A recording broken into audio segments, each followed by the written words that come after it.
বিজেপির কাটোয়া সাংগঠনিক জেলার সভানেত্রী স্মৃতিকণা বসুকে নিয়ে ক্ষোভ বেড়েই চলেছে।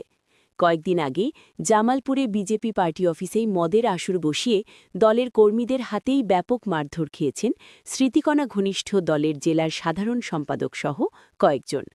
তৃণমূল ও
বিজেপিতে আসা লোকজনকে দলের গুরুত্বপূর্ণ পদে বসানোয় পুরনো দিনের কর্মীরা দল থেকে দূরে সরে যাচ্ছেন।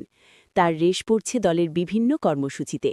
শনিবার মেমারিতে বাংলাদেশের দীপু দাসের হত্যার প্রতিবাদে মিছিল ও সভার আয়োজন করেছিলেন স্মৃতিকণা।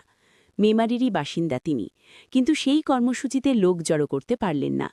দলের বিক্ষুব্ধ গোষ্ঠীর দাবি, সব মিললে ৩০টাও লোক হয়নি স্মৃতিকণার সভায়। একটা জিনিস বলি, স্মৃতিকণা কিভাবে যে পদ পেয়েছে এবং ওনার যোগ্যতা আছে নাকি একটা কর্মী হওয়ার, আমরা আজকে চ্যালেঞ্জ করছি। স্মৃতিকণার একটা কর্মী হওয়ার যোগ্যতা নেই। সে কি করে সভাপতি হলো, জেলা সভাপতি, এটা আমরা বুঝতে পারছি না। তো যাই হোক, স্মৃতিকণা যেরকম অশিক্ষিত, রাজনীতিতে অশিক্ষিত, যে তার ভাষা জ্ঞান কিছু ঠিক নেই, সেরকম তার সংগঠনও সেরকম ভাষা জ্ঞান ঠিক নেই। যারা মদ মেয়ে এই সমস্ত নিয়ে ঘুরে বেড়ায়। বাংলাদেশে দীপু দাসকে কি নির্মমভাবে হত্যা করা হয়েছে,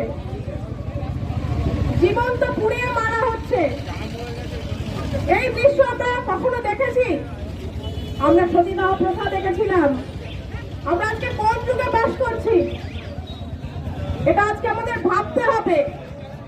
সকল সনাতনী ভাই বোনকে ভাবতে হবে, সর্বোপরি সকল মানুষকে ভাবতে হবে।